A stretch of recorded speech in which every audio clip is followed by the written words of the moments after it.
All right, so thanks everybody for joining. And whoever hit record, thanks for hitting record. All right, we are on our 16th meeting. I know time flies and you're all shocked as I am. We are going to start off by doing roll call, and that'll be of the task force members. I'm sure it looks like we've got lots of folks listening in as well. So thanks for being here. We welcome that. We'll go ahead and do roll call. Because of the changes to the Open Meetings Act statute, I'm going to ask you to also tell me the name of your dog, Tony, no, I'm just kidding. I'm going to ask you to tell me where I'm participating from so that we can record that for Open Meetings Act. So that was just to change the statute. So we will go through the list, and I'm not going to start with Crucy because he's outside, but we know he's here. So I think we'll go to Tanya next. Tanya Pozlowski. I'm here as well, here in East Lansing, Michigan. Great, thanks, Hello, Tanya. everyone. And then, Brucey, we'll go back to you because you went to get the pooch. So report in with name of dog and location. My dog is Stella, and I can bring her in later if needed. This is Riley. We're on our deck in Isperbean Township. Nice. It does look windy. Hi, Riley. Okay, Chris Bowman, are you with us? Chris has been on the phone a lot the last few. Yes, I'm here. Gulliver, Michigan. Great. No dogs to report? Not with me, but I do have a dog, and his name is Porky. Oh, that's awesome. Okay, well, anytime you do the video, we'd be glad to see Porky. And you. Didn't mean that to come out that way. Okay, I'm working on the video thing. All right, Mr. Furmansky. Mike Furmansky, are you with us? Okay, we don't have Mike yet. Tom Harrell's not been joining us. Jen Hill is here. No pets. No pets. Lots of garden work. I can show you a carrot, maybe. Great, thanks, Jen. Douglas is not here yet. Douglas Jesters said he was going to be late, so he'll be joining us later. Aaron Johnson, I saw Aaron. Hi, good afternoon, Director. Participating from Negaunee, Michigan. Great. Thanks, Aaron. Oh, Jen, I forgot to ask you to... Yeah, sorry, I forgot to say to you. Jen Hill, Marquette, Michigan. Great. Thanks, Jen. And thanks, Aaron. Jim Kachiver, I think Jim was going to be late. Or no, Jim wasn't going to be able to join us. I think we just got a note right before we got started. Michael Larson. Here from Marquette. Hey, Michael. All right, Mike Nystrom. Yes, I'm here. Mile marker number 7 on 496 in downtown Lansing. Thank you. Tony. Tony Rataski, viewing in from Rapid River, Michigan, and that not too bright dog in the background earlier was Stella. Oh, Stella. She's not very bright. I have a Bella to go with all your Stellas. All right, Paul Rogers. Paul, are you with us? Okay. Commissioner Scripps. I am here, and I am joining from the village of Northport, and Fish is around here someplace, my dog. Fish is the dog. Roman. Okay.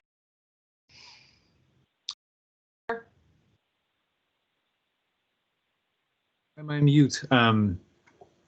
I'm reporting from Portage Township in Holland County, Michigan. Great to see everyone. Fortunately, my 2 dogs are not with me. Otherwise, would be quite a ruckus here. So. Great. Chris Schwartz, are you with us? President Schwartz. All right, and Tanya Sweener. I'm here in Marquette, Michigan, and I'm sure my kitty will show up at some time. We like your kitty. We saw her last time. Okay. I guess I should report into Lisa Clark. I'm in Howell, Michigan, and Bella has a bone in her crate. So she was pretty anxious before we got started. So hopefully she will not cause us any trouble. All right. Thanks, everybody. Okay. We are going to get some dates on your calendars for January through March because we're going to have a little bit of work to do in the beginning of 2021. So we're working through some dates here on our side, and hope to share those with you all and get your input on those very soon. So just be aware of that. And the last date we've got scheduled right now is December 15th, which is a Tuesday, mid-December. So we'll try to get some more on your calendar quickly. I also wanted to mention that there's a UP Clean Energy Conference on Monday that many of you are aware of or participating in from 2 to 4:30. There's more info at upcleanenergy.org. And I know some of the folks on the task force participated in the planning committee for that. And I wanted to give you a heads up that I'll be speaking and just doing an overview of the work of the task force on Tuesday afternoon. So I wanted to share that with you as well. And we don't have meeting minutes for you. Sorry, we'll get them to you soon. It's just been a little nutty over here. So those aren't in front of us today, but we'll have the meeting minutes from last meeting in front of you for the next meeting. And today, we'll see from the agenda, we tried to pull out of the discussion from our last meeting a focus in on how does planning work, and thinking through financing as we're talking through the challenging problems of the complexity of the energy system in the Upper Peninsula. And so Chairman Scripps has graciously agreed to bequeath his knowledge upon us, but I'm sure he'll be happy for us to ask him questions as we go through it. So that's the agenda that you've got in front of you here today. So I think, and then we'll do public comments at the end. So again, appreciate all that have joined us who are participating, who are not task force members. Just as a reminder, at the beginning, as I say, at every meeting, questions will be asked of the presenter by task force members only, but we're happy to take public comment in that last section of the day. So you can either raise your hand using the feature through Teams when we get there, or you can certainly send an email to eagle-upenergy@michigan.gov to let us know that you have public comment. And we'll take 3 minutes per person there at the end of the meeting. So before I hand it over to Chairman Scripps, I'm wondering if I can get a motion for approval of this agenda. So move, Mike Nystrom. Thank you, Mike. I think I saw a second from Ratasky. Sounds great. Any discussion? Okay, all in favor, say aye. Aye. Aye. Aye. Aye. Any opposed? Okay, motion is approved. Agenda's in front of us.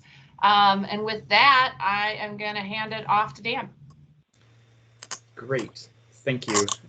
Kimber, do you want me to share my screen? I think I can find a way to do that. Or do you want to share yours? What do you prefer, Dan? I probably would prefer you to share if that's okay. Sure, just a second. Let me get that up here then. My internet works almost all the time, but not 100%.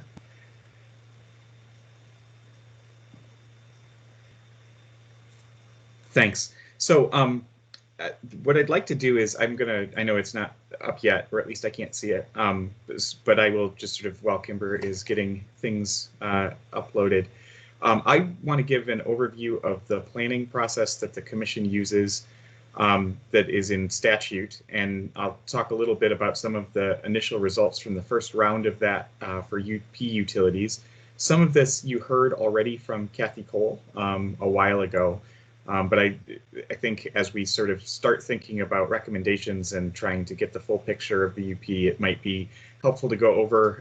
This is not duplicative of what she did. She just mentioned a few of the things that I'll highlight as well. And then in addition to the resource planning, tie in sort of how it connects with transmission planning, which we heard a little bit about from ATC, and then distribution planning, which I don't think we've heard much about yet. And that is the planning piece, including the overlaps between the various processes. And then the second half of it, and I will sort of defer to Director Clark in terms of how to handle this, but I guess my thought is that I would take some time between the two presentations and get sort of thoughts, feedback, questions, anything else on the planning. And then the second half is on some of the energy finance programs and options available in Michigan that sort of give a view of, as folks are looking to perhaps control their energy costs through efficiency or localized generation, what options are available to them to help offset some of those costs. And then happy to take questions again throughout the entire presentation. So if there's stuff that comes up that you want to ask, please don't hesitate to. And then hopefully we have left time at the end for sort of any additional questions. And then my hope is for some discussion on these things. Can I interrupt for 2 seconds? Yeah. Kimber, I know you were having issues with your computer rebooting. Do you want me to do it? Lisa, if you can get to it really quickly, I would appreciate it because I am having trouble. So, I got it right here. No, okay. 2 seconds. Does that work? That is great. Yep. Everybody else can see that too.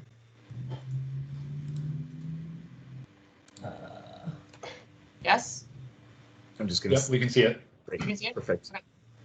I'll be So- your Vanna, Dan. It's like old Awesome. days. So integrated resource planning, which is where I want to start, was added in Michigan to the statute, or I guess resurrected in 2016. We had this for a number of years in the sort of 80s and 90s. And then with the energy reforms of 2000 or 2001, when we moved to competition and retail open access, we basically got rid of the planning process, thinking that the sort of restructured markets would take care of that. As we re-regulated 90% of the market in 2008, I think it began to appear that a planning approach was needed. And in 2016, the legislature, as part of their energy reforms in Public Acts 341 and 342, added a integrated resource planning process.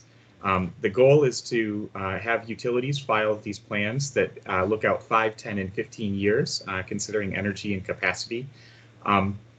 And I'll say right at the beginning that this process is required for investor-owned utilities, which are rate regulated by the commission. This process is not required for cooperative utilities like Cloverland, or for municipal electric utilities like in Escanaba and Marquette. That is not to say that they don't do planning. They just use a different process, and they don't have to follow the requirements of the same requirements that investor-owned utilities regulated by the commission do. In the IRPs, and I will try and not acronymize this presentation, but in the integrated resource plans, or IRPs, the utilities are required to provide a fair amount of information. And this is not an exhaustive list, but it includes their long-term forecasts, again, 5, 10, and 15 years in terms of sales and peak demand.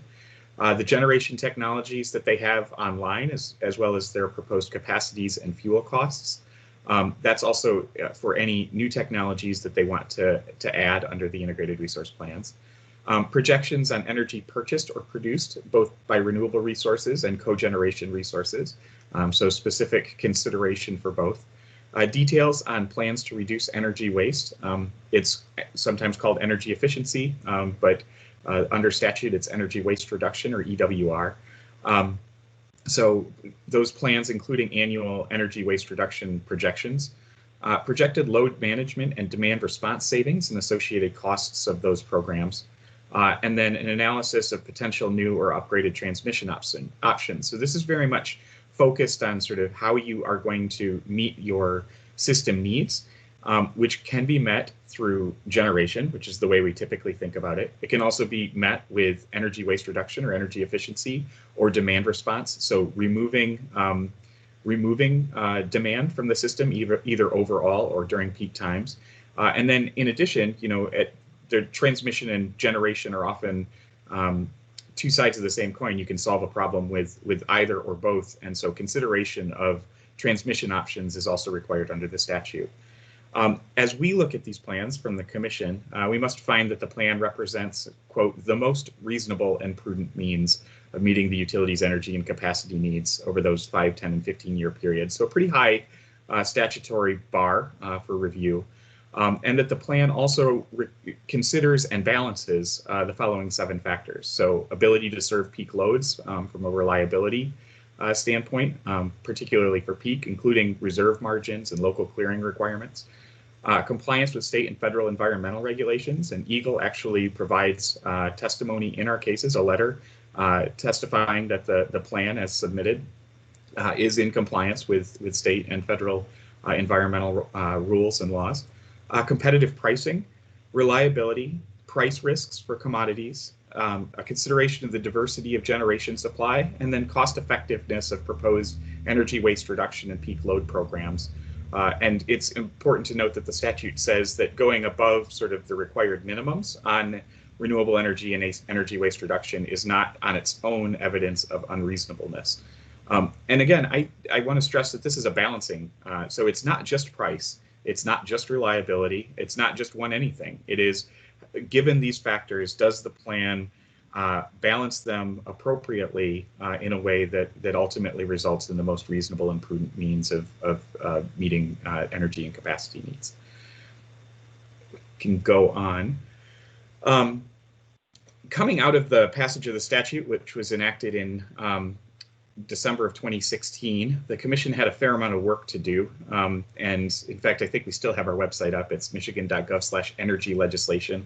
We used to have a scorecard that showed sort of how far we were in sort of doing all of the work that came out of that legislation. But one of the things that we needed to do was to develop planning parameters that included filing requirements and modeling scenarios. And those modeling scenarios included multiple sensitivities. So these were broken up they were separated into UP and Lower Peninsula scenarios. It included public hearings just in building the sort of filing requirements and what needed to be modeled in developing plans. And those public hearings included one in Southeast Michigan in Livonia, one in Western Lower Michigan in Grand Rapids, and then one in the UP in Marquette.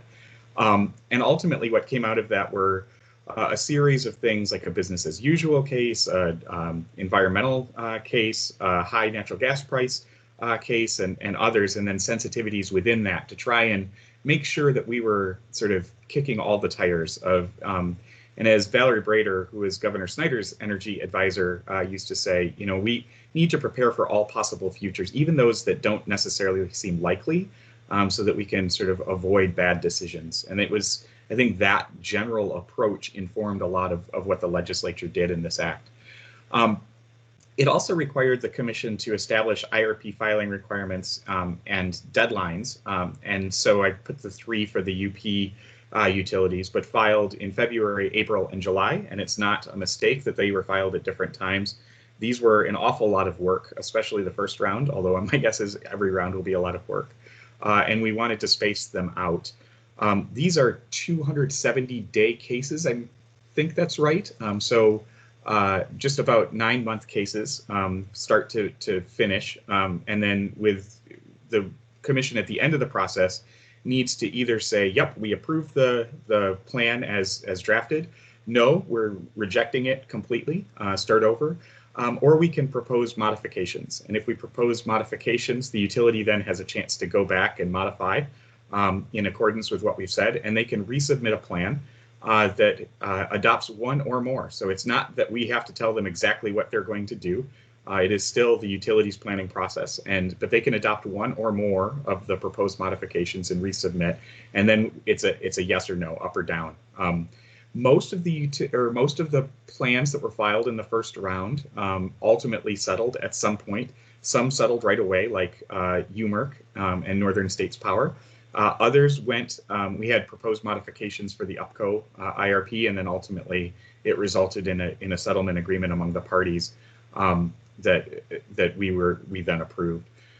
So it you know, a pretty statutorily bound process for with some pretty tight timelines on this as we considered everything.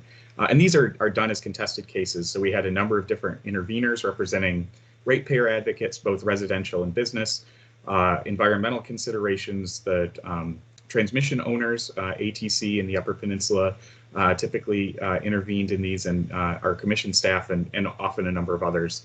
So they were good, robust processes to try and get a full consideration of the issues.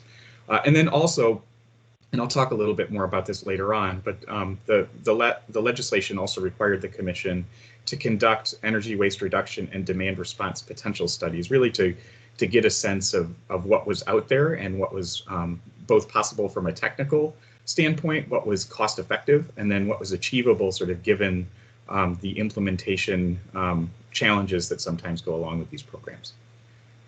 I guess I want to stop there and see if there are any questions on the sort of general statutory framework or how we rolled this out as we sort of prepared for the utility filings. I'll jump in. So one of the things that stands out to me is from a perspective, you've got upland New York and northern states moving at different times. We have a bunch of feedback. Oh, it's got better. Anyway, it stands out to me that you've got the different planning processes in sequence. So can you talk a little bit about how those interact and integrate with each other? I think so. So is it that how UPCO connects with UMERC, or how the planning parameters fit with the filing? Oh, so I was thinking more, how do the utilities overlap with each other? Because you've got the different filing dates, they're coming in a different, and so you're making decisions, you know, kind of in one bucket, and like what's the ability to interact kind of across those buckets? Yeah, and I want to I've got some of that in I think 2 or 3 slides. Oh, so sorry. No, you're good. I will come back to that. But in general, I mean, what's notable about this is that it is very much a utility-driven process. So UPCO is building a plan for UPCO, UMERC's building a plan for UMERC. And that makes sense when you think about it. I mean, they are ultimately the folks who are running their utilities. But there are some downsides in terms of the ability to consider resources or opportunities outside of sort of the utilities jurisdiction, and really trying to get something that maybe optimizes across utility service territories and not just optimized within sort of a specific utility. But I'll come back to that in a couple slides. It's a great question. And I jumped in fast. We've got questions from Fermansky and Tony. Tony, you want to go first? Sure, thank you. Chairman Scripps, if somebody submits an IRP, and obviously they put a lot of work into these plans, and markets change or something changes, so they have to deviate from their plan, do they have to file an addendum, or how is that handled? That's a great question, Tony. So what we can do under statute is we can pre-approve cost recovery for the first 3 years. And in a number of IRPs, we did that. So there were specific costs attached for investments that the utility knew that it wanted to do. Beyond that, I think there's a presumption that it's reasonable, but an acknowledgement that things can change. And so it's not, if you have an approved IRP, you can do essentially whatever you want out through the whole 15 years. It is that for the first 3 years, you can get cost recovery and essentially go ahead. And then beyond that, I think you still need to prove the case, but there's at least a presumption that actions taken that are consistent with an approved IRP are going to be reviewed favorably as long as, you know, the broader context hasn't changed. And I'll also say that this is not a one and done thing, so that the utilities need to come in no later than every 5 years, understanding that things can and will change in the intervening time. So you come in, you get a plan that looks out 5, 10, and 15 years, and then sometime in the next 5 years, you come back in and do it all over again, so that we're sort of constantly refreshing this and bringing in the best information that we have. Mike Fermansky. Thank you. Yeah, on slide 2, it said competitive pricing. Was it like competitive to others, or does that mean like, you know, all aspects have to be bid out? I guess, could you expand on what competitive pricing means or entails? Yeah, so there are pieces that do need to be bid as part of the process. It doesn't speak to ownership. So sometimes utilities, like if you were going to build a gas plant, you still need to bid it out and see what prices you get back as part of that. And but I think the broader issue on competitive pricing is that you want to look at overall price impact and costs to customers as one of the things that you're balancing. So it's not more important than reliability or more important than sort of long-term hedging in terms of diversity of fuel sources, but it's also not less important that we don't want something that is, reliable at all costs, and those are never considered, or something that is sort of least cost, but maybe leaves gaps elsewhere. So there are actually other provisions in the IRP statute that talk about what needs to be bid out as part of the development of the plan.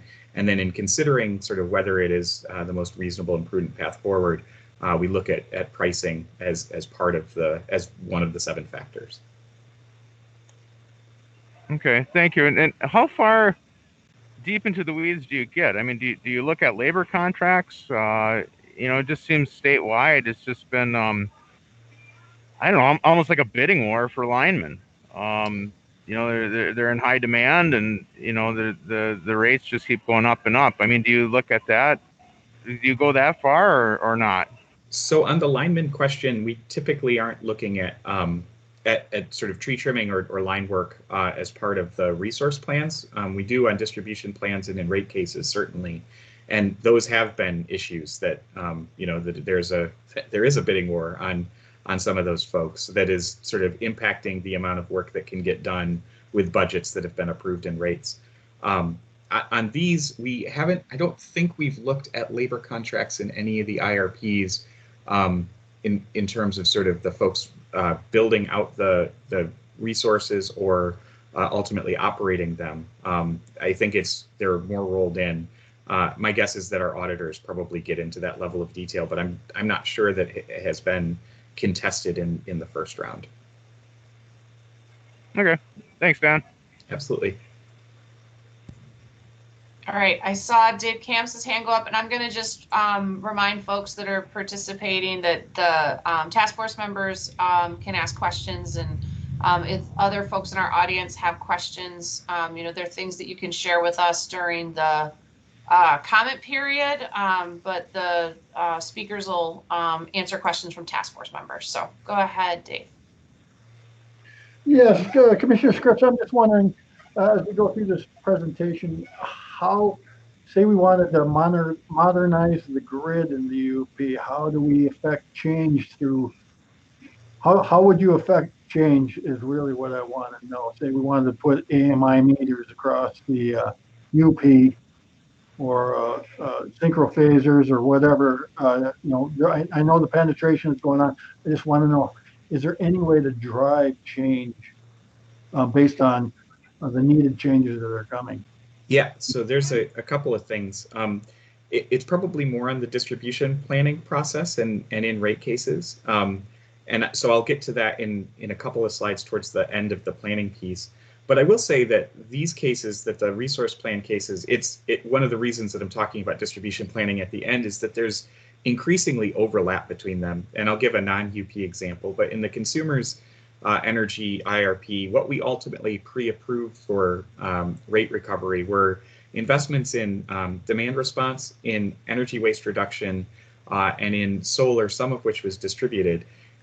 Not like rooftop, but certainly not at sort of gigawatt scale. And a number of those things actually happen on the distribution side of the system. And so you've got a resource planning process that ultimately is pre-approving costs that in some cases are distribution system based, and trying to get better alignment between those planning processes. So you really are taking a holistic look across the utility. And then for some of those distribution investments, we haven't required this for UP utilities, and I'll get to this in a couple slides, but increasingly we're looking at sort of longer term distribution plans so that we've got better context for evaluating specific investments proposed in rate cases. And those rate cases are always contested as well. So interveners can come forward and say, I think this is right, or I think there are better alternatives that might be that might be more cost effective or provide better value for ratepayers. And I think that that process of having other interveners also be able to put ideas on the table and push has helped in terms of identifying alternatives and other alternative pathways forward. Okay, thanks. I'll have more comments after you're done here in the discussion. Perfect. Thank you. So again, I don't want to, we can go to the next one, I think, spend too much time on the first round of IRPs. You heard some of this from Kathy a couple months ago. I have no concept of time, I will tell you. But I did want to sort of flag sort of the sort of key takeaways from each of the three IRPs involving UP utilities. So the first one was UMERC. It was not the first filed, but it was the first one that we decided because it was a pretty quick settlement.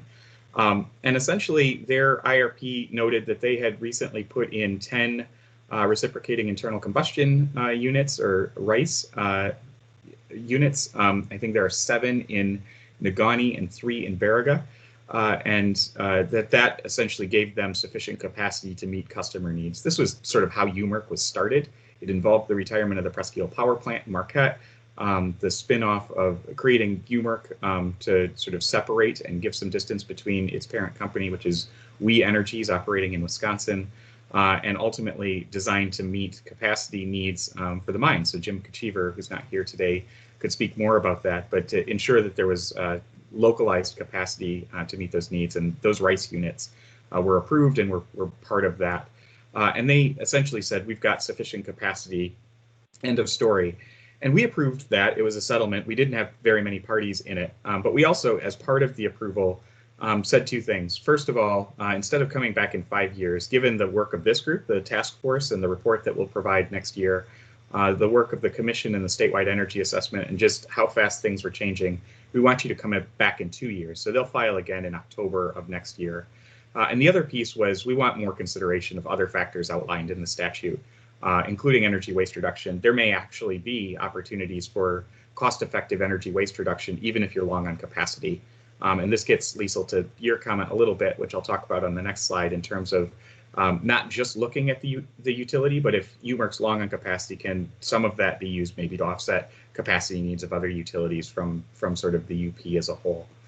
For UPCO, the settlement agreement that we approved in February includes commitments to increase renewable generation and energy waste reduction, and allows 2 existing hydro assets just outside of Marquette to operate directly in the MISO market, and that increases their capacity credit or accreditation.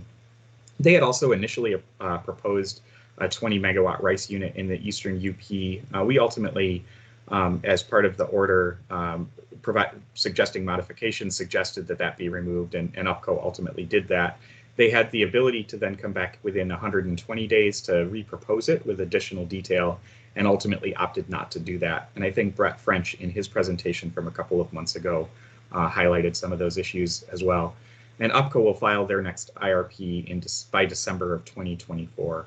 And then NSP, their settlement was approved in February as well, same meeting as the UPCO settlement. It includes commitments to not object to an increase in energy waste reduction up to 1.5% annual savings by 2021. The baseline in Michigan is 1% per year. So this would be ramping up a bit. More consideration of demand response, and then to work to align their IRP with distribution planning. So again, that comment that we're increasingly seeing resources at the distribution system level that can help on resource adequacy, and ultimately there's a sort of a fair amount of go-between between resource planning and distribution planning. XL is a company that, so the NSP and the UP is NSP Wisconsin, which also operates obviously in Wisconsin. It's part of a parent company based out of Minnesota under XL that also serves the Dakotas. So they have a 5-state footprint. Minnesota also has an IRP process. They have, as you can imagine, significantly greater load in Minnesota than in the sort of 3 or 4 counties that they serve in the UP. And so we want in a sort of company-wide IRP to be filed, but it can be done in alignment with their next IRP filing in Minnesota sometime within the next 5 years. And then I'll do the next slide, and then maybe I'll pause again. But I think what we found in the first round is that there's just a huge amount of benefit to this level of planning, but there are also some challenges and maybe some limits. So the first is, Liesl, to your question earlier, this is a process that is designed to optimize resources for individual utilities. The goal is the most reasonable, prudent means of meeting individual utilities' energy and capacity needs. But there's, as I mentioned, less consideration of how to optimize across utility service territories at sort of a MISO zonal level, or within ATC, the part of the ATC transmission footprint that is the UP, or at the peninsular level across the UP as a whole. And this challenge is exacerbated by some other factors, including, as I mentioned, with Excel and NSP, multi-state utility planning processes that don't always line up. We have provisions in the law that allow us to accept plans filed in other states for where they're operating in multi-state. So that's true for NSP. It's true for Indiana, Michigan, and in Southwest Lower Michigan. One of the other challenges is the large number of utilities serving the UP, including those that aren't regulated by the Commission. So please, I want to be clear on this because it's always an issue. This is not me arguing for the Commission to sort of regulate municipal electric utilities and co-ops. It's just, and I don't think that the situation is going to change. Some of this is just the inherent challenges that go along with, you know, regulating three utilities out of however many there are that serve the Upper Peninsula, only some of which we sort of have any regulatory jurisdiction over. And so is there a way to think about a peninsular-wide strategy or ways that go beyond utilities to look at resources from a broader perspective? There are also issues in terms of utility business models and jurisdictional issues that create challenges for comparing generation and transmission alternatives on an equal footing. So I want to break those apart. From a business model perspective, it's not really a surprise that a utility that owns generation and distribution, but not transmission, may think that a generation or distribution investment is a better option than a transmission alternative. And vice versa, that the transmission owners may think that the transmission solution that they would get to build and charge for is a better option than maybe a generation alternative proposed by a local load-serving utility. And those things are, again, inherent, but one of the reasons that we include in the IRP process consideration of transmission alternatives is to try and get to that.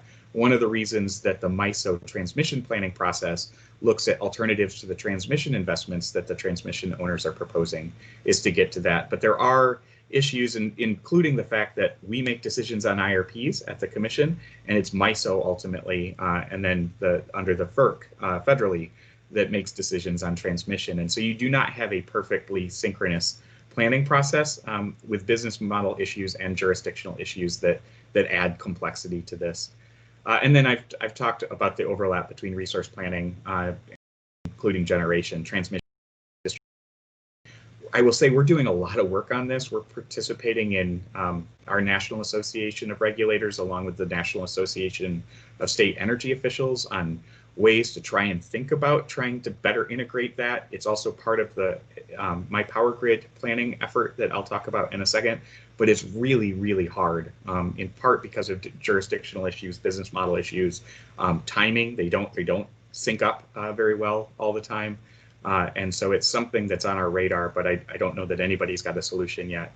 And I just want to give sort of one example of how this has played out in the IRP process. So I mentioned that UPCO's initial IRP included a 20 megawatt RICE unit to be located in Schoolcraft County. At the same time, we knew from the MISO queue that Cloverland is also investigating a 50 megawatt RICE unit in Chippewa County. And both of these proposals are driven as much by transmission reliability concerns, including sort of concerns over the ATC cable in the Straits that has been partially severed, as they are by energy needs. Both, I think, both utilities, Cloverland and UPCO, had sufficient capacity as far as we could tell. And so one of the challenges as we looked at this is, you know, one of those RICE units might make sense. Both of them are probably duplicative. If UPCO builds it, it's unclear that Cloverland ratepayers would actually contribute to that, and we were concerned about exacerbating some of the already high energy costs in the UP. And similarly on the Cloverland side, if they build a unit that's more than what they need but serves a broader reliability need, if it was a transmission investment, I know how it would be allocated, and it'd be allocated to all UP ratepayers. But a generation investment doesn't necessarily get allocated the same way. And so these are some of the things as you start to think about what is the right mix of resources for the peninsula that don't necessarily get fully captured in the processes that we have. So I'll stop there and see if there are questions on sort of how the IRPs actually played out in the UP in the first round and some of the limits of the planning framework that we have today.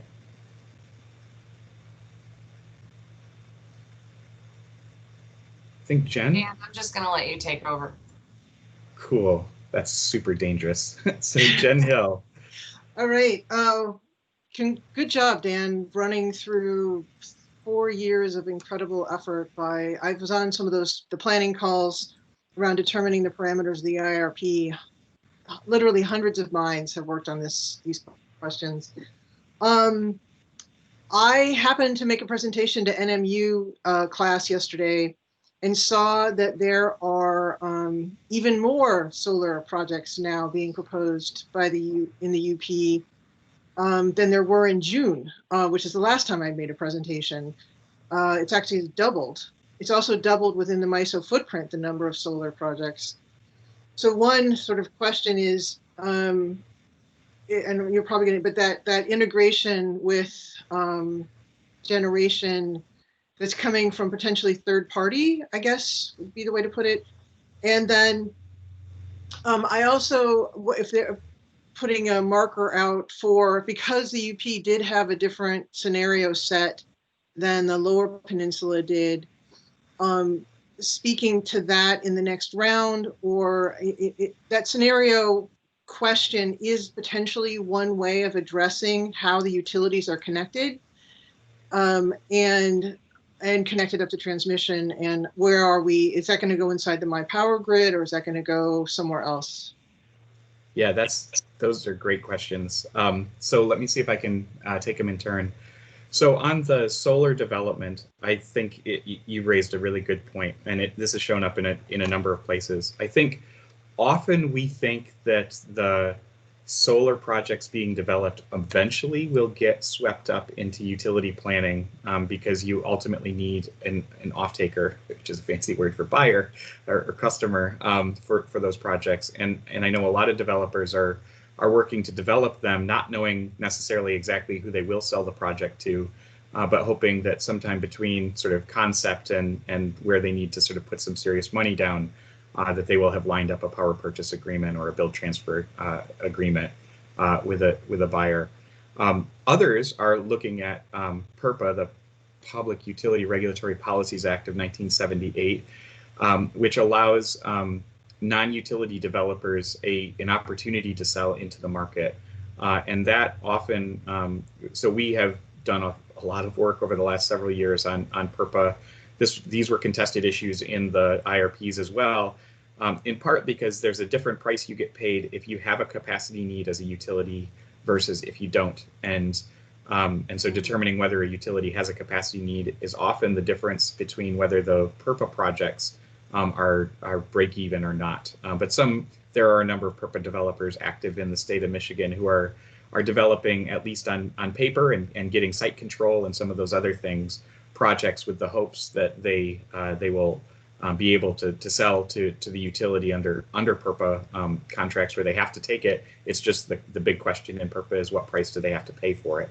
And those are sometimes often added to the queue as well, sort of, again, on spec, hoping for a buyer at some point in the process before they get to a point where they have to sort of spend a lot of money. But those are very active discussions and in Michigan and the UP and across the footprint.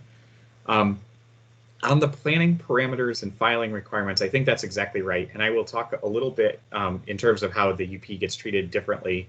There are a couple things. There are issues that have to be covered in the UP that can be waived for utilities serving fewer than 1 million customers. So that's everybody but DTE and consumers.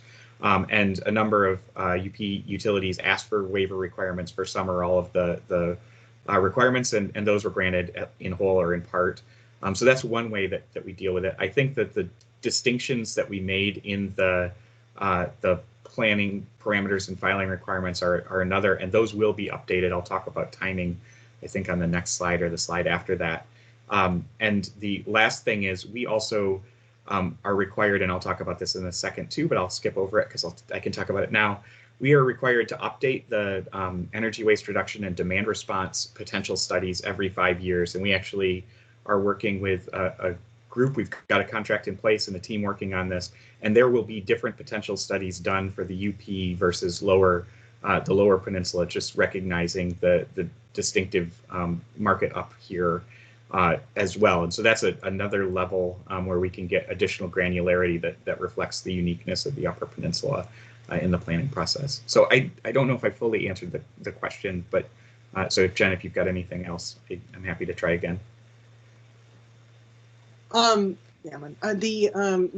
that's helpful. I guess I was also putting a marker out. Could the scenarios be a way of addressing the cross-jurisdictional and cross-business model issues in addition to it sounds like, because again, the DER and energy waste reduction, is that aggregated across the 15 counties, or is that going to be done within the utilities? It is aggregated across the 15 counties, and which is a less than perfect solution. We were not sure that we could sort of within budget and technical capabilities do it at that level of granularity. So it is, I think, a peninsular distinction, but not a service territory distinction. Okay, thank you. Yeah.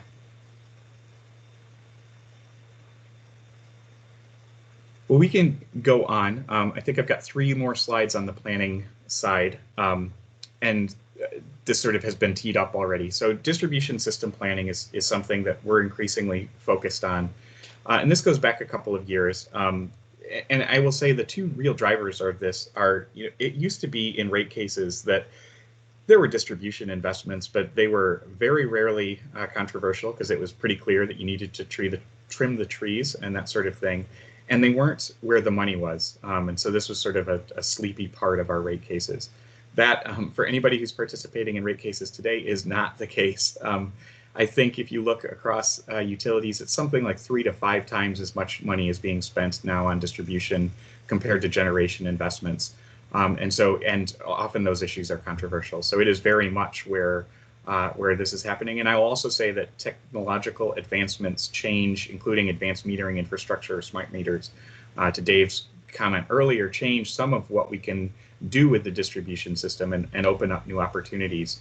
And so some of this is about replacing aging infrastructure. Some of it is about unlocking sort of the potential of some of the technologies that are out there today that weren't 20 years ago. We also think that distribution planning adds transparency and allows for consideration of alternatives, and ultimately can be in the best interests of ratepayers from a cost perspective, as well as providing opportunities for customer preferences to be considered. And our work in this goes back a couple of years. In 2018, we required DTE and consumers to file 5-year distribution plans. We also held a technical conference, and the staff filed a distribution planning framework report. If you've seen me give slideshows before, I do a lot of clip art or screenshots, and this is one, the cover of the planning framework report from September of 2018. We then added a requirement that I&M file a distribution plan in 2019.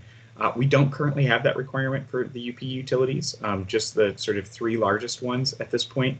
And that's true for the next round of utilities that I'll talk about on the next slide as well. These are also designed to give greater understanding. So what we typically get is a rate case that proposes a whole bunch of investments, and they all look good on their face, and there's a reason for them.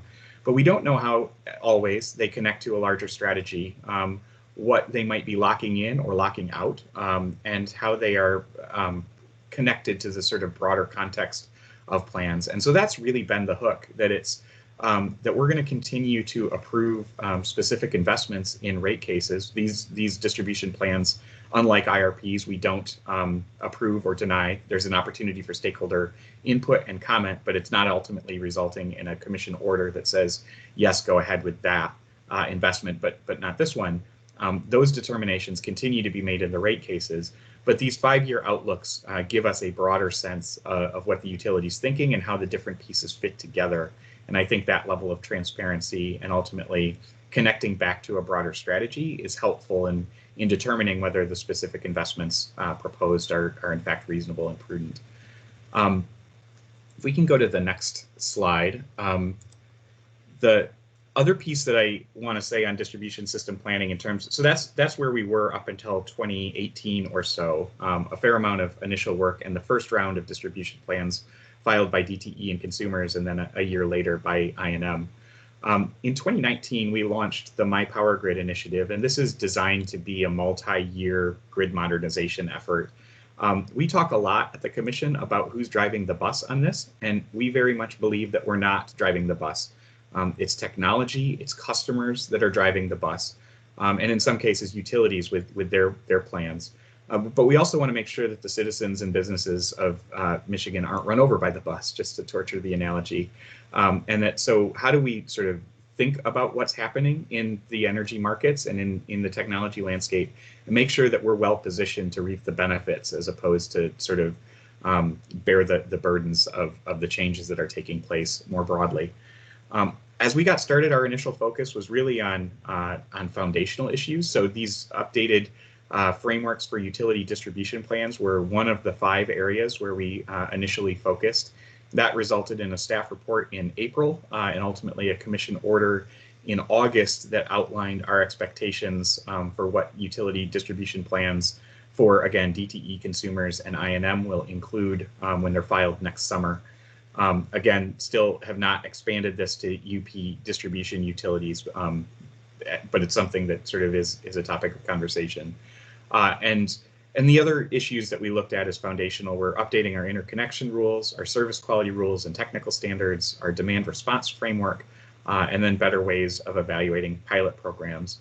A lot of that work has wrapped up. We're commencing formal rulemakings. We've got a utility pilot directory that's being developed and a better framework for evaluating specific investments. Demand response is out for comment in terms of whether to open up the demand response market for demand response aggregators to participate directly in MISO, particularly given some of the Federal Energy Regulatory Commission's work around aggregation of distributed energy resources. And so now we're sort of into phase 2, which includes a focus on competitive procurement, new technologies and business models, and advanced planning. And that advanced planning piece that I'll talk on the next slide is really where a lot of the integration between these planning processes and ultimately leading into the development of the updated planning parameters and filing requirements for the IRPs is taking place. But we also, as part of the distribution planning process, so DTE consumers and I&M will file their next plans next summer. For consumers out of their IRP, we said we want to see you align your distribution plan filed in 2021 with the IRP that's filed at the same time, and we expect that will happen. NSP also, despite the fact that we don't do distribution planning in the UP at this point, has agreed to align its IRP with its distribution plans. And so I think we'll get a sense of what they're doing, and perhaps that we can use that as a model going forward in terms of alignment. And this is super important, again, because increasingly, as I mentioned earlier, these distribution elements are showing up in IRPs, including for cost recovery. And we just want to make sure that we've got good transparency and a view as to whether these are the right investments and whether alternatives have been thoroughly assessed. And so I'll go with the last slide just because it's sort of on the same theme, and then I'll stop and we can sort of take any questions on this and open it up for discussion. So Jen sort of led into this. We have to update our planning parameters and filing requirements every 5 years, and this work is ongoing. So we're in phase 2 of advanced planning. It's trying to look at how to integrate resource planning, transmission planning, distribution planning. Ultimately, the outputs of that effort will be the inputs into the updated filing requirements and planning parameters, and we expect that work will be done in 2022 in time for filing most of the next round of IRPs. We also, and this came up on our last discussion, how does the work of this UP task force fit in with what the governor announced in her My Healthy Climate Plan? We have challenged the staff and stakeholders as part of the advanced planning work group with evaluating how to consider greenhouse gas reduction goals within the planning process. It's not something that we can require, but given the direction that the state is going sort of with the governor and the utility announcements, most utilities at this point have announced something that's pretty consistent with what the governor has articulated in terms of her goals, just trying to understand how those targets get included in the IRP planning process. And so the staff will file a straw proposal on this by December 15th. There's an opportunity for comment from stakeholders and others after that, and then the commission will sort of take some action early in 2021 to make sure that particularly for the 2021 IRPs that'll be filed by Consumers Energy and I&M, and then up here by UMARC, that we've got some line of sight between the governor's targets in the My Healthy Climate Plan and what the utilities are doing as part of their planning processes. I already mentioned that we're updating, as required by statute, the EWR and demand response potential studies. Mentioned that we're separating those by peninsula, so we'll have a UP-specific energy waste reduction potential study, a UP-specific demand response potential study, and that project is due to be completed by the end of August of next year. We are doing a series of stakeholder meetings. They're all virtual, so usually we would do these geographically, including one up in the UP, but given the circumstances, they will be virtual like everything else. And the first of those stakeholder meetings is scheduled for December 2nd, 2020. We sent out an email from the commission on this earlier this week. If you didn't get that, I can certainly include with the information on this how to participate, and we can circulate it and put it on the UP Energy Task Force website as well. And then finally, just to note that amidst all of this, there's also other work that's, I think, connected with distribution planning, including the Michigan Senate recently adopted 2 resolutions, the first of which requests the commission to conduct a study on rate design options that accounts for the changing customer use of the grid. And so our fixed charges, minimum bills, time of use rates, any number of things appropriate as the sort of way that customers interact with the grid changes. And so we intend to complete the study by the end of October of next year. That can inform both our processes and then the broader public discussion, including the discussion at the legislature on some of these issues. And then there's also something on sort of what are the issues that need to be addressed in terms of hosting capacity and the ability of the grid, not from a rate design perspective, but from an engineering perspective to accommodate the growth of distributed energy resources. The Senate has requested in a separate resolution that we look at that as well and have something done by the end of 2022, and we're starting to develop the strategies around that. So that is what I have for planning, and I want to see if there are additional questions on any piece of it, I guess particularly the distribution planning parts, but also how they hook up, or any questions that have come to mind on the resource planning pieces that we covered earlier. So I'm going to jump in. On the distribution system planning side, Dan, when you look at this, can you help us understand what you see as white space, specifically around Upper Peninsula? So, like, when you look at this, what do you think the gaps are, and how do you think we should be thinking about it? Yep. So we don't yet, as I mentioned several times, require distribution plans for Upper Peninsula utilities. I think there's I will say they're onerous. It's one of the reasons that that we have shielded the smaller utilities from having to do this. But there are probably reasons to do it and to think about it, particularly given the levels of DERs in the UP, and they're often sort of on a percentage of load basis higher than what we see below the bridge, and that might be a consideration.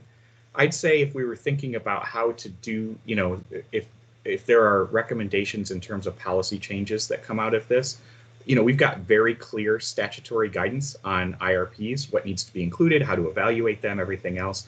We do them as contested cases that ultimately result in a commission order, sometimes multiple commission orders. The distribution plans we do differently. There's opportunities for comment and public input all along the way, but they aren't contested cases. They don't result in orders. We don't approve them. We don't disapprove them. We don't recommend modifications to them. And there may be value as we think about sort of where we go from here as a state policy determination to think about what's the right role of distribution planning on a going forward basis, in the same way that we started thinking about what is the right role for resource planning as part of the 2016 legislation. And I think probably the other piece is one of the things that we've started to see in the distribution plans for the utilities that have filed them the first round is that as you get into further out rate cases, so you can see pretty close alignment in sort of the year 1 rate case, but as you're getting into year 3 and 4 and 5, are we still connected up between the specific investments being proposed and what was ultimately outlined as the strategy? And so maybe having some better markers or better connective tissues between the specific investments in rate cases and the plans and strategies outlined in distribution plans. And I guess the last thing I'd say is, it's a 5, 10, and 15-year horizon for resource planning. It's a 5-year outlook for distribution plans. I think some of that is just reflective of things changing, but some of these investments we've heard, we're looking at that, but that's not in our first 5 years. It may be possible if you'd sort of pushed and said, well, what's your look like, or what's your 15-year strategy? You might start getting some of these things and a better, clearer sense of timing and how things fit together. So that's a lot, but as we're thinking about how this plays out in the UP context, those are maybe some things for folks to be thinking about. Jen, I think you put your hand down and then back up. Is that right? I'll take it down. Oh, all right. Dave Camps, I think I see yours up. Yeah, I made a few notes and I've been doing a little bit of research. I'm wondering if I can get a couple of minutes here to read some of my notes to you guys on where I think the grids are going. And I'd just like to get the input.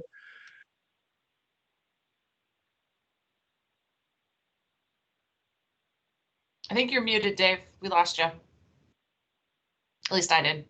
So many buttons. Okay. Thank you. I got some notes. I've been doing some research on smart grids and what's going on in the country and looking at DOE and a couple of efforts. So I got some notes here that I want to propose to the task force in general to see if they satisfy a smart grid with some of the new technology coming out, what would satisfy what we're trying to do for the charge to the task force. So I wonder if I can get a couple of minutes and go through my notes here. And I'll make it brief as I can, if possible. Is that okay? Hello, did I lose you? Now Dan's muted. I think he's saying yes. Go forth. Yes, Yeah. I'm saying yes. All right.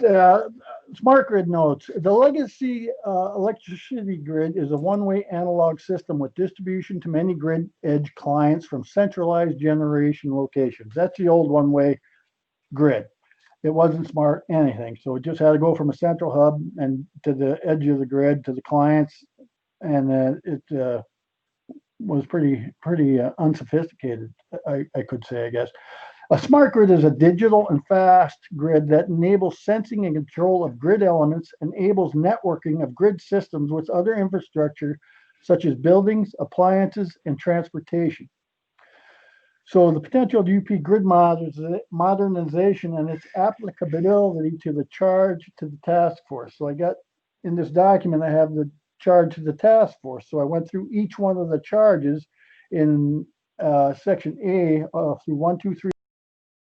Tried to figure out how it applied to a smart grid or grid modernization. So a smart grid benefits and applies to security, affordability, reliability, and environmental soundness. So for security, cybersecurity is an issue with a digitized electrical grid by providing an increased number of digitally connected devices and corresponding entry points for digitally nefarious operations. Smart grids can also build in resilience and adaptable controls that can detect disruptions in real time and reroute and restore operations faster. This security part really is not relative to the task force. But for affordability, with AMI metering and smart grid with two-way operation and time of use dynamic pricing can enable demand response by integrating, communicating, and controlling EV charging operations and web-enabled devices in homes and businesses. V2G is an acronym for vehicle to grid, and H2G is home to grid. So basically you have grid interactive homes and you have grid interactive batteries if you have bidirectional charging on your EV chargers, which is a massive value added situation to consumers and to the grid because of capacity factor. This will allow clients to capitalize on lower rates. It can also reduce capital investment by utilities and peaker plants or PPAs required to satisfy the peak demand. The impact on pricing could be significant. Imagine having a 100 kilowatt hour battery parked in your car that is able to charge the grid and home. I mean, most of the houses, the homes of moderate use are about 400 to 500 kilowatt hours a month. So if you got a 100 kilowatt hour battery in your garage that can interact with your home and your grid, that solves a lot of problems and offers a lot of value to me. And other states are looking at this pretty hard. And consumers is starting to get into that demand response stuff I saw. But anyway, so if we go on to reliability, electricity essentially travels at the speed of light. Digitization of transformers, load centers, and installation of AMI meters along with synchro phasers, sensing and communication to a manually or automated grid operations center can detect outages instantaneously. This allows rerouting to maintain supply and dispatching of repair crews to exact locations to minimize truck rolls and time to restore the line. The impact on reliability could be profound. The operations center could operate manually or automatically, depending on the maturity of the automation technology. Environmental soundness is the next one. The viability of renewable resources need to be considered in grid modernization planning by balancing load and generation in real time. Integrating large renewable generation capacity will lead to overproduction. I'm talking about solar here in the peak. Curtailment of these generators is wasteful and reduces the investment quality of projects by reducing revenue. This can be a detriment to DER penetration. A smart grid utilizing two-way grid interactive EV batteries can store and dispatch this excess energy as needed. In addition, having a 100 kilowatt hour battery in your garage and connected through a bidirectional EV charger can also improve the participating client with backup power for a predetermined state of energy levels on the battery or for a programmed duration. So you don't want to drain your battery completely, by when you have a power outage or something like that. Increasing EV battery capacity and bidirectional charging are making this option more desirable. Now that sort of applies to environmental soundness because it allows us to penetrate more effectively build these solar arrays and renewable energy into the grid so you don't waste so much of it. So the modernization of the UP provides value to clients in so many ways and in so many levels. It impacts pricing, reliability, and dispatchability of renewable resources. There are many challenges and opportunities in Michigan's moonshot. This is what I'm calling this thing, is a moonshot, because to get to this point is going to require innovation and investment in research and the control technologies for the distribution and transmission system, generation, the whole works. It's a major renovation of the grid. It smartens the grid, and I think this is where things are going in the United States, in other states, and with what I read about consumers' energy, everybody seems to be looking at this, as far as I know. So I'm wondering if this really would solve our charge. Is this going to be the answer to the charge? Can we pursue this per the governor's charge, the second mandate? That says assess UP's overall energy needs and how they are currently being met. Well, I don't know if we've done that yet, but in 2, it says formulate alternative solutions to meeting UP energy needs with a focus on security, reliability, affordability, and environmental soundness. This shall include, but is not limited to, alternative means to supply the energy sources currently used by UP residents. That could be solar or hydro, wind, whatever that's renewable, and alternatives to those energy sources. And then in 3 says identify and evaluate potential changes that they could occur to the energy supply and distribution of the UP, that economic and environmental and other impacts of such changes, and the alternatives for meeting the UP's energy needs in response to such changes. To me, this looks like this is an effective way to meet that charge. But I'd like to propose that for consideration to the UP task force. That's all I got. Thank you. No, thanks, Dave. That I think is super helpful, and I think tees up a lot of the probably discussions that we need to have. I want to defer to the director here, of course, but in terms of January to March and what we ultimately come up with in the report. And I will say it also syncs up with a number of the commission proceedings, I mentioned some of the phase 2 things on new technology and business models. A lot of it is about sort of control of grid connected devices and things like that. And I think sort of highlighting what is taking place in the state and then how do we leverage that for the benefit of the UP is certainly something we should be thinking about. Yeah, I'll just jump in. Dave, I think you put together a lot of the different things that we've heard, and I think it coincides nicely with Dan's presentation as to how everything is linked. I guess what stands out for me, just two things. First is, I don't know what you've put together in terms that you're willing to share with everybody, but that would be a good next step, I think, so that folks can look at what you put together. But the other thing that stands out to me is the criticality of broadband and connectivity in that fashion to deploying some of these resources, because you can't have programmable thermostats and demand response and some of those pieces that would be an optional way to help balance load if you don't have good broadband backbone. And so that's something that comes to mind for me a lot as I think about rural parts of the Lower Peninsula as well. So anyway. Yeah, absolutely. Okay, well, if you're willing to share, I think that'd be a good thing to kind of keep the conversation going. Yeah, I have a document I was going to upload. I just didn't have time. Yeah, when you get around to it, don't worry. It'll be helpful for our work in the first part of the next year. So, okay. Thank you. Yep. I've got Tanya and Roman with hands up. Tanya, I'll go with you first. Thank you. Put my hand down before I start talking. Sorry, Tanya P. Thank you. Hopeful too. At least I'm not a mic. Feel right, a exactly. little bit more unique. I guess just for those who don't deal with this stuff every day, I want to highlight the importance when we look at things like cost and efficiency in thinking about what holistically the energy system in the UP looks like.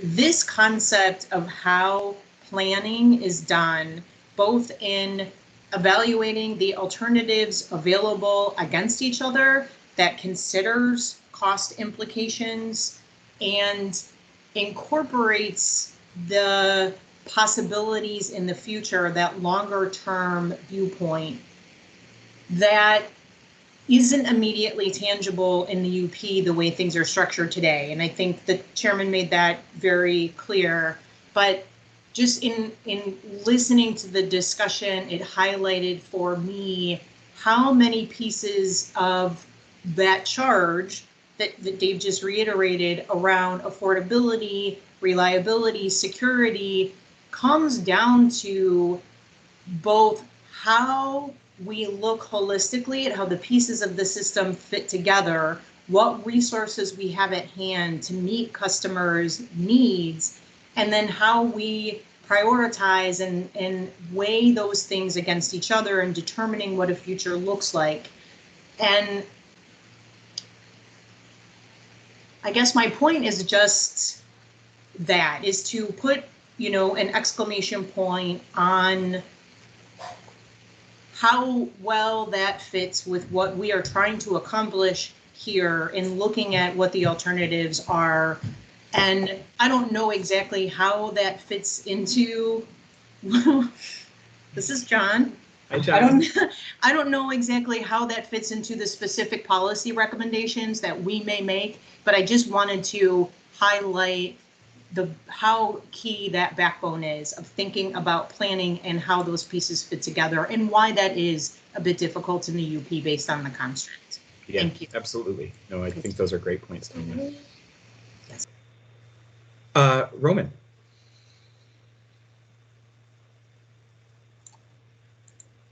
Are you there? I'm going to do the same thing with my hand. I'm gonna put it down. Commissioner, thank you very much for your excellent presentation. I am very confident should you consider a career in academia, you're going to make an excellent professor. As a matter of fact, if you ever would like to give a lecture, you're welcome to do so in any of my classes. I had fun the last time. It was really great. I was wondering if you could elaborate a bit on the potential coordination interaction with MISO planning during the IRP.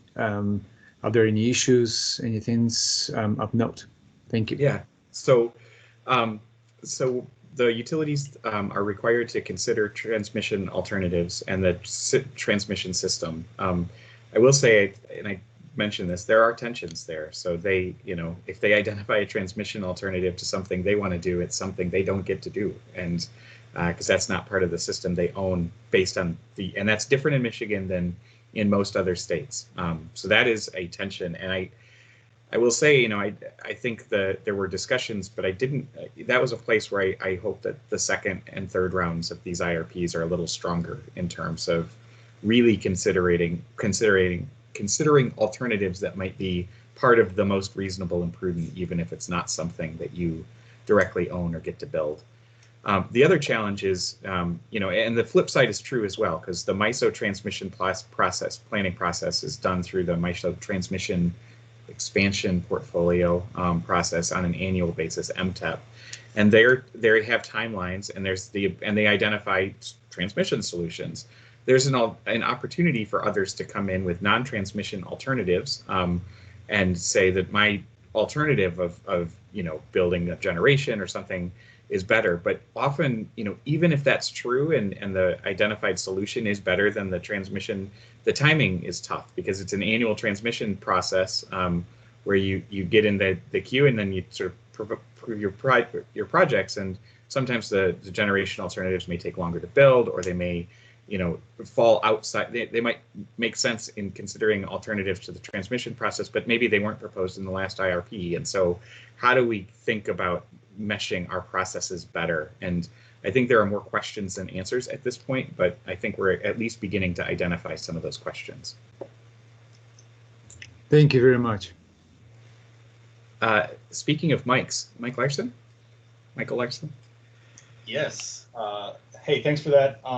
I guess it's more of a comment, considering that there's 3 IOUs in the UP, and then we've got another 15 non-IOU players that don't necessarily have to participate in the IRP. Like, what do you see as the method of additional interaction, between that? I mean, thinking about Dave's comments there, and if we're looking UP wide, looking at kind of some of the processes that are, in place with the MPSC for the IOUs, don't necessarily fit, with, kind of the rest of the UP. Now, is there a way to kind of bring that everybody together on the same playing field? Or is there a way that you can encourage the non-utility or the folks that aren't required to do IRP, to come in and make comments and work together on IRP processes for those that are required to do so? I don't know if that makes sense, but I think I think it makes a lot of sense. So I will say that as part of our resource advocacy projections, we do require utilities, just in getting non-commission regulated utilities to come in and sort of highlight their plans in terms of 3 and 4 years out. Just ensuring that we have sort of adequate reserves and margins and everything. So there is some view of that, but not from a planning perspective. And I said at the beginning, this is not our municipal utilities, and our cooperatives are not planning. The process looks different because the regulatory framework looks different. There may be things that we could do in the mid-2000s, for example. The governor asked the then chair of the commission to do a 21st century energy plan that sort of was a macro IRP for the whole state. There could be things where we try and develop lines of communication. So it's not necessarily an IRP. It doesn't come up with a document or anything that gets approved, but where we are sort of on some periodic level, getting folks together to have these discussions and come up with sort of a UP plan of some type. I think there are options there that sort of could be recommendations in terms of some of it. I think is just inherent, and understanding where the limits are is the other thing. And so some of it is, perhaps ways that we can improve it. Some of it, though, and I want to be clear, just understanding that it's not a problem that's going to have a solution, a question that's going to have an answer. It's just understanding what are the limits of the current process and sort of coming to terms with those and doing the best we can within the framework that we have.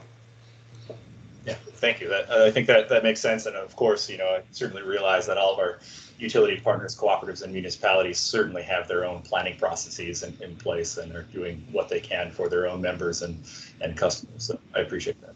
Yeah, I find that a little bit of humility in this role goes a long ways in terms of what we know and what we don't. So if it's all right, I think I'm going to move on to the finance. I think there's probably lots more to say. I don't see any new hands up at this point, just in terms of the interest of time, and then tee up a few additional issues and then have an opportunity for a little more conversation. So I wanted to highlight some of these things in the conversations that I was having with Liesl, just in terms of how we sort of provide the tools for folks who are looking to manage their energy spend to do so, and some of that can be aided with financing options. So I did some of this before joining the commission, and just wanted to highlight some of the tools that we have in the toolbox in Michigan, and then maybe some things to think about as we're starting to have the conversation around recommendations.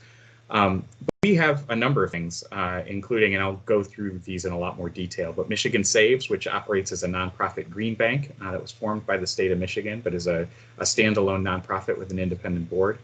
A revolving loan fund that was created by the legislature back in 2010. A very handsome author of that legislation. I'm told that he's very thoughtful as well. We've got property assessment. He's a good lecturer, I've heard. Exactly. Has hockey hair, etc. So property assessed clean energy has been authorized for commercial projects in Michigan. Utility on-bill finance programs have been authorized for both municipal investor and investor-owned utilities, performance contracting and tax-exempt lease purchase options, and then leveraging federal and state grant funding. So again, a lot of these are already in place and are actively being used, and I'll highlight a couple of examples along the way. Others are not being fully utilized. I think the revolving loan fund is there as a vehicle, but may require some additional thought about how to put it to best use. And then some other things, and we'll go through, but may need some legislative authorization. So on state green banks, this is something that was started about 10 years ago. Started in Connecticut was the first one. And these they can be public or private. Typically, any public funding is used to then leverage private capital. Often they're targeted at market deficiencies or ways of providing capital to folks at maybe less cost than you could get it just going to your local bank or credit union. It started really with a focus on public entities, such as the one in Connecticut and then the New York Green Bank. These are housed within state government. Often they're sort of quasi-autonomous, but still very much public entities. Other states, Rhode Island and California are examples, took existing infrastructure funds that had long existed in state government and then sort of adapted them to serve in a green bank function. And then increasingly what we're seeing is that green banks are being structured as private nonprofit organizations, such as Inclusive Prosperity Capital, which is the nonprofit partner of the Connecticut Green Bank and was actually spun out of the Connecticut Green Bank. And that's actually the model that we have in Michigan, where Michigan Saves is a private nonprofit organization operating in a green bank. It was actually the first of these in the nation. It was created in 2009 with a grant from the Public Service Commission and currently operates as an independent nonprofit organization staffed by public sector consultants. Fun fact, Sally Talberg of the commission was actually the person who helped create this when she was at Public Sector Consultants. So some back and forth between the organizations as Michigan Saves has really sort of taken off. They work with a network of contractors and private lenders to support energy efficiency upgrades, geothermal projects, solar projects, a lot of flexibility. They include programs for residential, commercial, and municipal borrowers. I'll talk a little bit more about the municipal program in a couple slides. And to date, or at least through the end of last year, they've supported nearly $230 million in financing, upgrades to 23,000 homes, 1,500 businesses. and some pretty significant energy savings, more than 500 million kilowatt hours and $65 million in customer savings. I will say I actually have loans through Michigan Saves. We've used it for window upgrades. We've used it for sealing the basement and some building envelope things. I'm sitting in our kids' playroom, which is my office. It's an old garage that we were able to weatherize. We've got a air source heat pump that's about 6 feet from me, and all of this was financed with Michigan Saves funding. So a really great program that has been now operating for 10 years. And the legislature in this past budget actually approved an extra $1 million to go to Michigan Saves to support some of their work. And the loans are typically made by a private lender in partnership with Michigan Saves, and then Michigan Saves use things like credit enhancements and loan loss reserves funds to help de-risk those loans, which ultimately allows the lender to offer them at a lower interest rate. And that's part of the magic of how these green banks ultimately operate. But it's something that we've got in the toolbox that gets a lot of use. And I know that they have been active up in the UP. It seems like Todd, every time I'm up there, I run into him, and he's doing something and trying to line up some additional projects. So a great thing that we have here in Michigan. Similarly, PACE financing, so property assessed clean energy loans allow owners to fully fund energy upgrades without the need for upfront capital. The loans get spread out over 25 years, so a long time. Often this allows for just immediate cash flow savings, that you're spending less on loan repayment than you are saving in energy savings, particularly as you're spreading these things out over 25 years, the useful life of the project. And under Michigan law, savings for projects that are $250,000 above, you actually have to have those savings guaranteed, and that adds some additional certainty for borrowers. So it requires involvement from local governments, and we've got an organization here in Michigan, Lean and Green Michigan, which is a nonprofit. Bali Kumar is their executive director that administers these loans. But you have to have a local ordinance that allows this, because it is ultimately, it's, as it says, property assessed clean energy. It's attached to the property. It runs with the property. And ultimately, it provides some certainty to the lender in terms of that attachment to the property that allows for lower cost financing and some real security. Because if you don't pay, then the property it can be actually foreclosed upon from a tax perspective. So there is that level of certainty, but by de-risking the loan in that way, it allows for lower cost financing. And in Michigan, Lean and Green, Michigan has spurred more than $50 million in 28 projects. One thing that I want to highlight here is that we only allow this for commercial properties, and they have to be private sector. So this isn't available for government, because government buildings don't typically pay property tax. Other states, actually only 3, I'm going to get 2 of them. California and Florida are 2, and I can't remember the third one. Also allow for residential PACE projects. And what's remarkable to me is, even though there are 38 jurisdictions across the country that allow commercial PACE, the 3 states that allow for residential PACE actually account for 3 times the level of investment as the entire national commercial PACE market. In part because, and the folks who do commercial PACE lending will tell you this, the commercial PACE projects are sort of one of a kind every single time. That you're working with a specific property owner, they're looking at specific upgrades. It all looks different. Everything's a unicorn. It takes a fair amount of time and attention, and they really are sort of one-offs done over and over again. With the residential market, you can bundle them. They often are very much sort of standard contract language. And ultimately can be bundled and securitized and sort of create secondary markets for them. And that has allowed some of the groups that do residential PACE to really scale at an impressive rate. And so this is something that's not currently allowed in Michigan. There has been legislation introduced to allow it. There are legitimate consumer protection issues that need to be resolved. Again, these things attached to the property.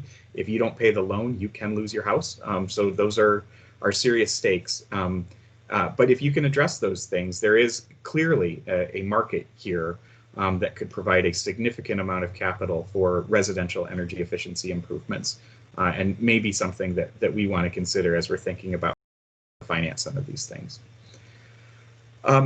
On-bill financing and repayment are programs that are offered through the utility. So these are loans. On-bill financing, the utility provides the capital. Sorry, I'm on the next slide. The utility provides the capital. The loan is repaid through the utility bill, just so you have, and often, again, these are energy efficiency is pretty cost effective. And so your ultimate total bill at the end of it, loan amount plus can be lower because of the energy savings, and you're actually sending less money back. It's just going back to pay for a loan as opposed to sort of the traditional utility service. On-bill repayment is exactly the same thing, except that the capital comes from a third party, a bank. It's the billing relationship between the utility and the customer that ultimately allows for that to be repaid. Michigan has actually authorized both on-bill finance and on-bill repayment programs for municipal electric utilities and on-bill repayment programs only for investor-owned utilities. So in 2014, Public Act 408 dealt with municipal electric utilities. Municipalities could create, I think they're called clean energy districts. Within a clean energy district, they can have their municipal electric utility then offer a loan program residential clean energy programs, and then provide financing for energy efficiency improvements in renewable energy systems with the loans repaid through the bill. The legislature also, as part of the energy reforms in 2016, extended this to, at least on the on-bill repayment, for investor-owned utilities. And this authorizes utilities, so investor-owned utilities, not cooperatives in this case, to offer on-bill repayment programs. The capital comes from a third-party lender, which can be an independent subsidiary of the utility. I know Consumers has a bank as part of its broad corporate organization. Other utilities may as well, but they are allowed to offer the money. It can't come directly from the utility itself. It has to come from a separate place. We have not yet seen any investor-owned utilities establish these programs. The Commission held some workshops with utilities and stakeholders in 2017. There was a lot of airing of good discussion, but ultimately we haven't seen a program offered in Michigan under this. We have on the municipal side. So the city of Holland launched the first one in 2016. It also created the Holland Energy Fund, which is a nonprofit organization that provides funding. And that is actually now administered by Michigan Saves. So earlier I said that Michigan Saves offers commercial, residential, and municipal programs. This is one of their municipal programs. The Michigan Municipal Electric Association has also partnered with Michigan Saves to offer a plug-and-play approach to on-bill financing programs, with those programs administered, again, by Michigan Saves. And Michigan Saves also runs the on-bill program in Traverse City for Traverse City Light and Power. And the funding for that actually comes not from the city, but from the U.S. Department of Agriculture's Rural Energy Assistance Program. And I'll talk a little bit more about that on the last slide. But you can have funding come from essentially anywhere. And Michigan Saves has developed a platform that can be used for municipal utilities who are looking at that. Performance contracting and tax-exempt lease purchase agreements, everybody's favorite topic. So performance contracting's been around for a long time. Typically involves larger institutions. It's called the MUSH market, municipalities, universities, schools, and hospitals. And this is where the energy contractor is paid back through the energy savings that are achieved. So, it's a large institution working with a large energy service company, or ESCO. The ESCO typically will guarantee the savings, and that way, if the savings fail to materialize, it is the energy services company rather than the energy user that covers the difference under those types of performance guarantees. We also have in Michigan tax-exempt lease purchase agreements, or TELPs.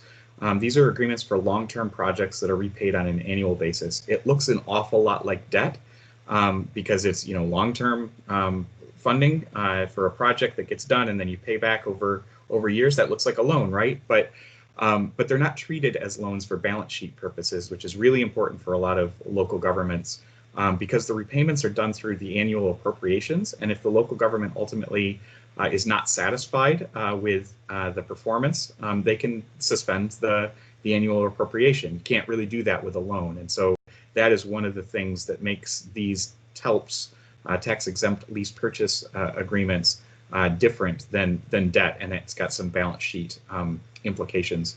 47 states allow for TELP agreements for various purposes. Not all of them allow for energy upgrades. Michigan had previously allowed TELPs for other purposes, and then in 2016, under Public Acts 119 to 123, authorized TELPs for energy improvements for units of local government. There are 5 public acts there, if I'm remembering right, and it's because it's the home rule villages and the non-home rule villages and the cities and the townships, and you get the picture. So you have to have one act for each of the units of local government, but we now have this in Michigan.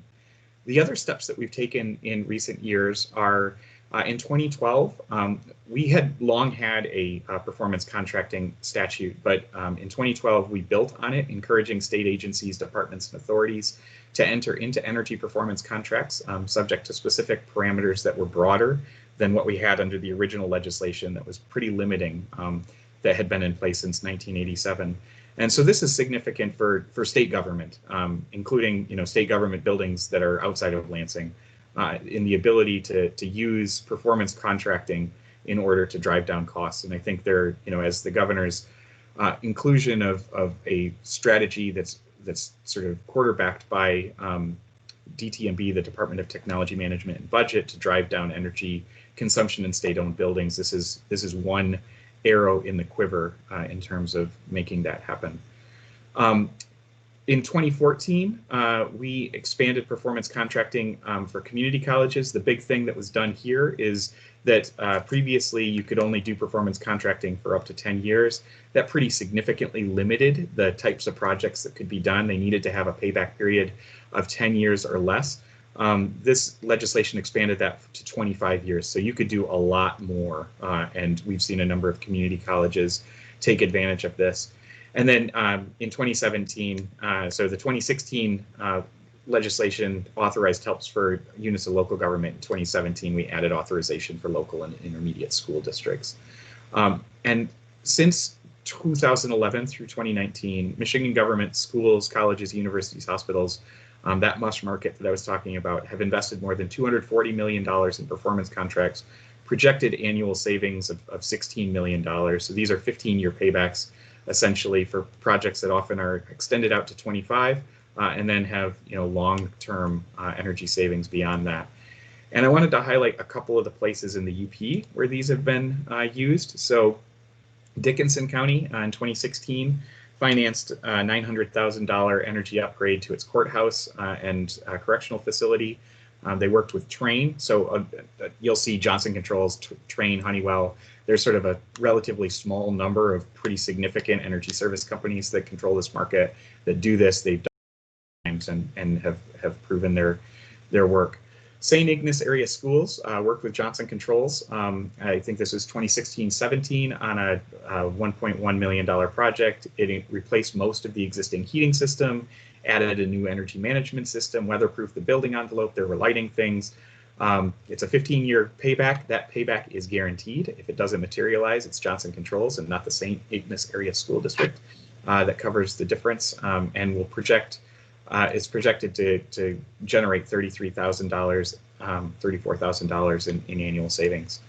Lake Superior State also worked with Johnson Controls. This project was $23.6 million, roofing, lighting, HVAC upgrades, and some other things. So $23 million or $23.6 million for the project. Savings over 30 years, $71 million, more than 2 to 1, nearly 3 to 1 return on investment in there. And so you can see the LSSU Eagle in that middle photo helping to break ground on the project if you squint really hard. And then my favorite, just because it involves a hockey rink, is the city of Marquette, which used a TELP agreement, again with Johnson Controls. I think the Johnson Controls guarantees it. I think it was Bank of America that maybe provided the loan. In the St. Ignace example, it was a local bank in St. Ignace that provided the loan. But this is a $28 million performance contract over 20 years, $42 million in savings. Project includes traffic lighting upgrades at 22 intersections, smart city automated metering infrastructure, 2,500 LED streetlights, and 125 LED bike path lights. I can pretty much visualize where those are. Improvements to the cogeneration plant at the wastewater treatment plant, And the one that sort of gets the attention is the ice replacement project at Lakeview Arena. So we'll be skating for years to come in Marquette, in part because of the performance contracting. And you can see that they basically have cut their annual energy bill in half as a result of this project. So immediate payback, guaranteed savings, long-term projects. And then finally, just to wrap this part up, there are other potential sources. So this is not designed to be exhaustive. There are other federal programs. I mentioned the USDA programs. These are great, and basically the entire UP qualifies for them. It's based on population density. I think even Marquette would qualify. I'm pretty sure every place else does. So it's a great program that continues to sort of have dollars available. And as I mentioned earlier, Traverse City's used it as the funding source for its municipal on-bill repayment program. Eagle Energy Services, also on the website, has a range of programs, and there are specifics on what these fund and the eligibility. Often they're grant programs as opposed to loans, require often a considerable match, but dollars there. And then again, I will highlight the legislation from 2009 that was funded initially with American Recovery and Reinvestment Act funds. It's a great vehicle if there were similar programs in the future in terms of getting dollars out the door. So, Director, with that, I think I'm going to stop talking and see what questions there are. I see Senator Prusi has his hand up from his porch, so maybe we'll start there. But really just want to highlight sort of there are financing programs available. We've got a number of tools in the toolbox. There are others that could either be revitalized or extended, for example, in the PACE example to the residential market, but opportunities to help finance some of these improvements for those who may not have the upfront capital to spend. So I got 2 breezes, so I moved back into the kitchen here, and my wife took the dog away, so I'm all alone and wishing I was at the golf course. But this has been very interesting.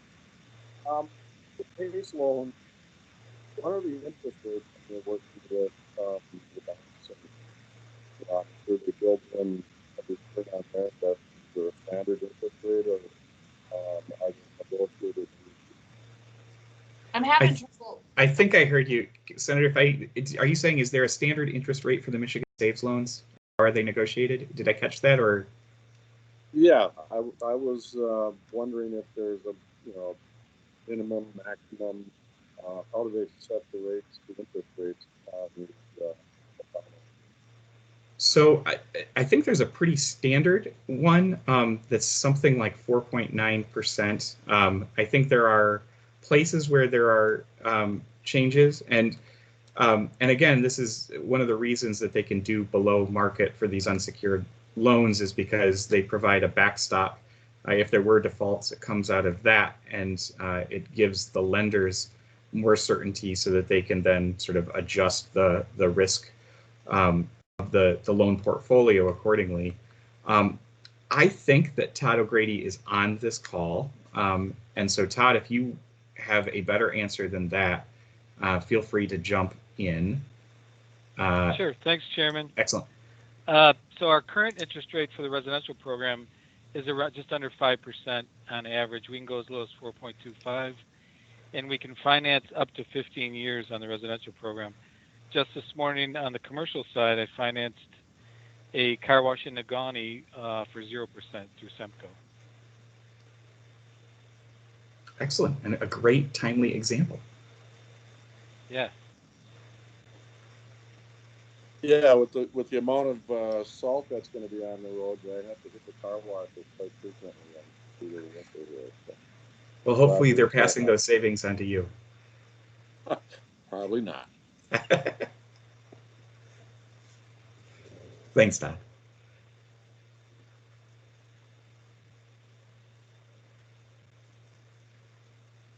Any other questions on the financing side? I see Dave hand up, but I think that might be from before. No, that's I wanted to respond to Michael Larson, but on financing, yeah, we've used Michigan Saves, and we are a PACE contractor. We're still trying to get a PACE program here in the UP, but the one we had fell through. And as far as Michigan Saves, we've used them a few times, and you can call, you get approved right on the phone. The customers love that, and it's just a pretty effective situation. So I can respond to Michael's stuff later. Excellent. Jen? Yeah, I think one way to bucket these programs is which ones happen at the request of the customer and which ones might happen at the request of the utility. And it seems that would be important to understand in we're designing future opportunities. Does that seem reasonable? Or I'm just trying to think about implementation and how we might be able to present this information in a way where it is really clear paths for, again, I think thinking about Dave's point of driving change. And is there a way to present this information that fits into that structure? That's a great point. So I would say that the only ones that on this list that require the involvement of the utility are the on-bill programs. And so they are authorized, they are not required. And so a couple of municipal utilities have started programs. So far, no IOUs have, but it's sort of potentially an untapped opportunity in that regard. But it would require the utilities to sort of move forward and want to offer them. The other thing that's not on this list is, the utilities through their energy efficiency programs, which in the UP are largely run by Efficiency United, offer a range of rebates and other things that can help offset some of the costs. Those can often be combined with financing, though I'm not saying is sort of typically available unless you connect it up with Michigan Saves. But that obviously, at least through the utilities chosen efficiency program operator involves the utilities at least in some way. The rest of these don't. So performance contracting does not require the use of the utility. The state green bank programs and Michigan Saves and the loan programs they offer don't. PACE financing doesn't. That requires local units of local government, but doesn't require the involvement of the utility. But I think it's a useful thing to think about where the utility needs to be involved and where programs operate sort of that can help drive efficiency that don't necessarily require the involvement of the utility. Michael Larson? Yeah, I guess one of the questions I have is about the TELPs. Do TELPs always require, I think the examples that you use TELPs in always had, one of like Johnson Controls or Train or one of these other performance contractors. Is that are TELPs always used within the construct of a performance contract? Does that make sense? Or could a city go out and say, we would like to use a TELP to install a solar project, for kind of on its own outside of a performance contract. Does that make sense? Yep, it does. I think the reason that you'll find them connected up is that it's who that it gets paid back to, and so if it's directly paying back the bank, I'm not sure that a bank is going to allow you to pause repayment through your appropriation basis if you feel like you screwed up the project, if you were also the installer of the project. And I think it connects up with the performance guarantee piece of it, as opposed to sort of, I think otherwise they would give you a loan, but they're going to expect you to repay it even if you're not satisfied with your own work, if that makes sense. Yes, I think that does make sense. Thank you. Yeah.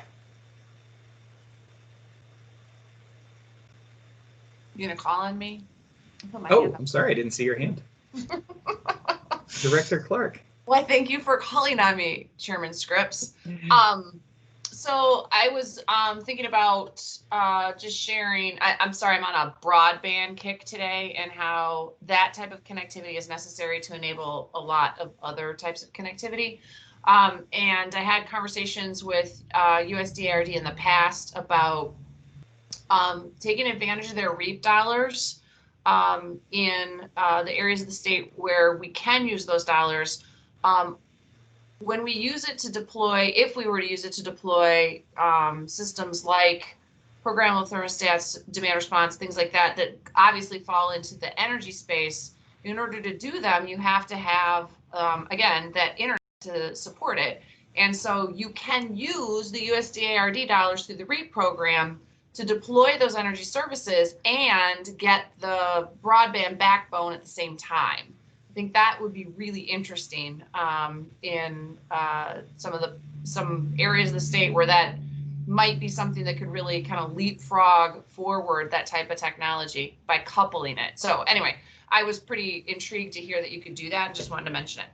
I think that's a great point, and I think that Michael wants to weigh in on that. But I will also say that's true for a number of the other things, not necessarily in broadband, but there are a whole lot of folks who want to do something that maybe the driving consideration isn't energy efficiency, but if it results in energy efficiency savings, you can often use a saves loan for it, or you can use a PACE loan for it. And so things like, you know, remodeling an old garage into a kid's playroom, we were able to use that. And I know in the PACE world, a lot of these things don't necessarily start out as efficiency programs, but it's low cost financing that's available that includes efficiency upgrades, and it's those upgrades that ultimately help pay back the loan. So, but the broadband piece in the USDA rural development example is a great one in terms of how do you sort of address multiple concerns that the community may have.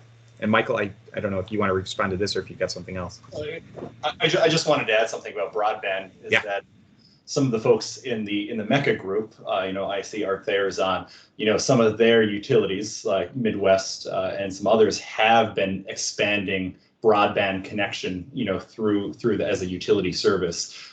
You know, so I think there's a little bit of a natural fit, you know, as we do have several cooperatives up here, you know, as well, and whether it makes sense kind of within their structure or not. But there are a number of utilities that are taking up broadband as a service. I think that's a great point. It's now Midwest Energy and Communications is what MEX, so they kept the initials and changed, but I think that's a super important point. And I will say our National Association president, Brandon Presley, Elvis's cousin, by the way, he's from Mississippi, and he is an absolute, I mean, he's fanatical about it. And so NARUC has actually created a national broadband expansion task force that's looking at a number of these issues, both from the telecom side, but also, you know, in the overlapping jurisdiction on some of the energy pieces. And Tremaine Phillips, Commissioner Phillips from Michigan, is part of that task force. It's a passion for him, and I know that he'd have a lot to add to this conversation as well.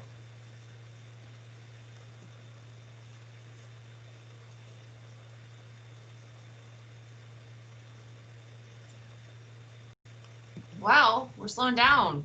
Thank you so much. What a great series of presentations. Dave, is that a new hand? No? I want to make sure I didn't miss anybody. Yes, it is new hand. Sorry. Oh, it is. Sorry. Yeah, go ahead. I'd just like to respond to Michael's pricing comment before. If you were modernizing the grid, what consumers does, they offer a rate, like you and I have discussed in prior conversations regarding a heat rate for electrification.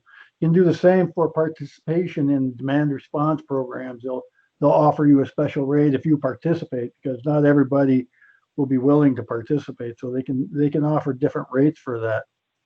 And as far as internet and communications for a grid, there's Zigbee. There's different protocols that you can communicate through, and they're involved in some of that synchro phaser deployment. I think, I'm not sure on that one, but I've read about Zigbee and another PLC power line communications protocol that may enable communication for a smart grid to enable control and communication. But it's a big area of research going on right now, and there's a number of those areas that are under research.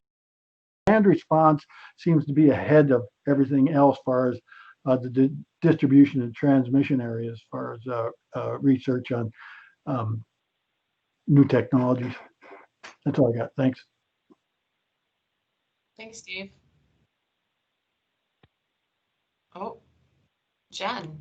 Dan, I didn't take over. You can have it back. We're not done yet.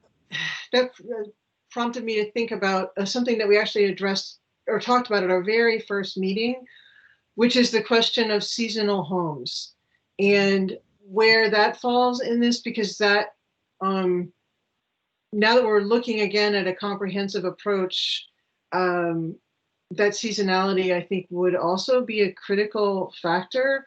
And is that covered in distribution planning kind of stuff? And certainly would be also addressed, I would think, in financing. You have any comments on that, Mike? Oh, for sure.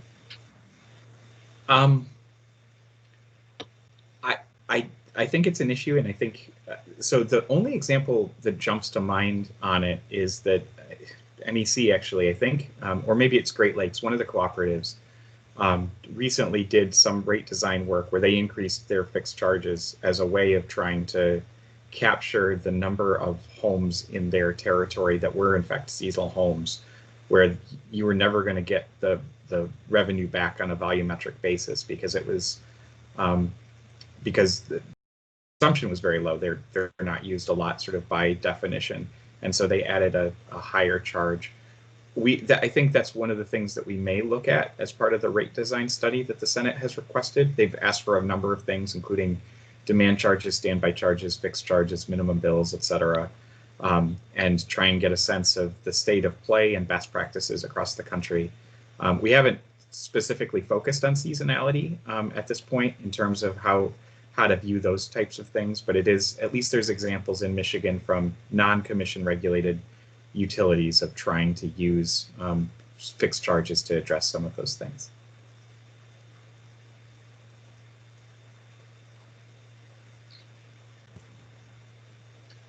Other points of discussion or questions for Dan? I'm sure that there's more to that, Jen. That's just the thing that jumped to mind. Yeah.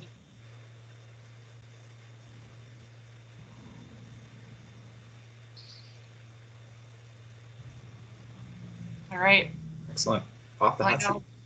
Dan's off the hot seat. I know that he will be willing to entertain questions as you all think of them later too. So I'll volunteer him for that. Okay.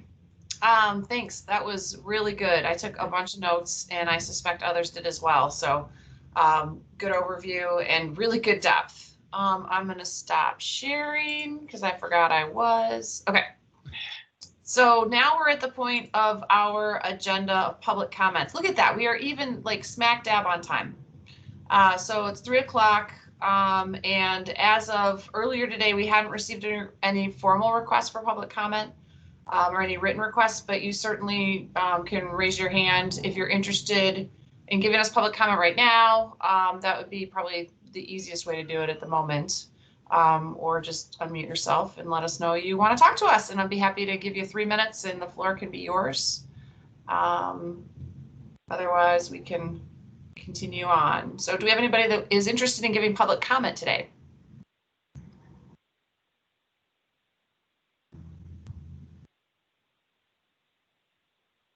Anybody?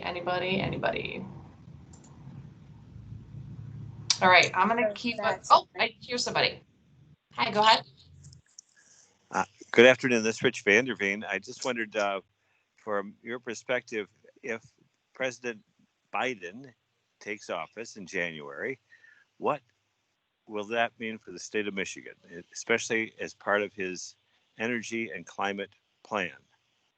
Thank you. Wow. Always a pleasure to hear your voice, Rich. And as much as I do love a good policy discussion, it's not been our practice to respond to questions in the course of our Q&A. So sorry that we can't engage in that here. But if there's anything you want to share with the task force, you're welcome to tell us. Otherwise, always glad to engage offline as well.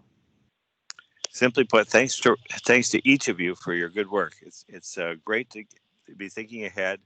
And perhaps there'll be some other ways we could work with the federal government. Great. Thanks, Rich. Nice to hear you. Anyone else interested in giving public comment to the UP Energy Task Force today?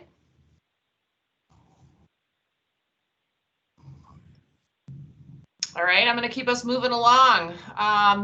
We're making good time today, which I appreciate. So I don't have a lot more for us than that. I think we're going to wrap up a little bit early. I am going to just echo the comments that Rich made in public comment. I am so sincerely grateful for the time that this task force has put into this topic. I appreciate, first of all, Dan preparing the material for today, but then also your continued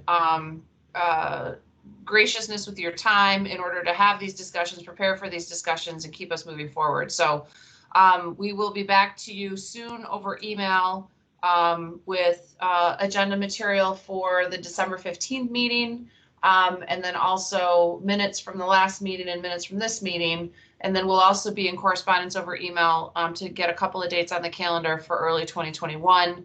And we'll work towards recommendations for sure at the December meeting. We've been cataloging what's been coming up in the course of the comments as well as of the questions to try to start consolidating to recommendations to put in front of all of you, like the process that we used for the first round when we did the first phase of the report. In the meantime, I would also mention that, of course, there's lots of materials on michigan.gov/UP Energy Task Force. And any comments that come in over email through our email box, eagle-upenergy@michigan.gov, go out to all the task force members. And then materials from previous meetings, recordings, presentations, etc., can be found on the website. So with that, if nobody's got anything else, I think we're gonna wrap up a little bit early today. So let me just see if anyone's got anything that they wanna share before we wrap it up. Oh, actually, Douglas, can you tell us where you are? For Open Meetings Act now, we have to record where people are at. Yes, ma'am.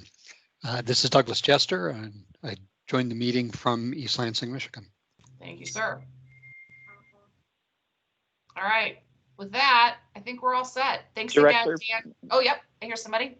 Sorry, this is Dan. I'm on phone now because I'm picking up kids. I know our Open Meetings Act exemption runs through the end of the year. I know that you also know that, and I guess I'm just wondering if you are starting to think how we handle meetings in January if the situation is what it is today. And I don't expect an answer. I'm thinking maybe at the next meeting we could potentially update folks.